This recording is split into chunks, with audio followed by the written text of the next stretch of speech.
Hi hello నమస్తే friends. ఈ వర్షాకాలంలో మనందరికీ జలుబు దగ్గు వస్తూనే ఉంటుంది. అలాంటప్పుడు వేడివేడిగా మిరియాల చారు చేసుకొని అన్నంలో కలుపుకొని తింటే గొంతుకి చాలా హాయిగా ఉంటుంది.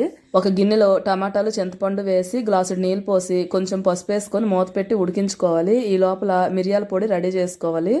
మిరియాలు, కందిపప్పు, ధనియాలు, జీలకర్ర అన్నీ కలిపి మెత్తగా పొడిలాగా దంచుకోవాలి. లాస్ట్లో వెల్లుల్లి వేసి ఇంకొంచెం దంచాలి. తర్వాత ఉడికిన టమాటాలు చల్లారిన తర్వాత మిక్సీ జార్లోకి వేసుకొని మెత్తగా పేస్ట్ లాగా కొట్టుకొని ఉంచుకోవాలి.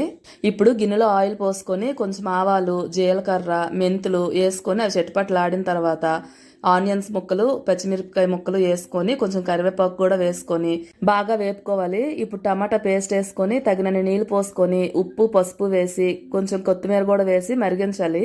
ఇప్పుడు ముందు దంచి పెట్టుకున్నాం కదా మిరియాల పొడి, అది వేసి ఇంకొక 5 నిమిషాలు మరగనిస్తే మిరియాల చారు రెడీ అయిపోయినట్టే. వీడియో నచ్చితే లైక్, సబ్స్క్రైబ్.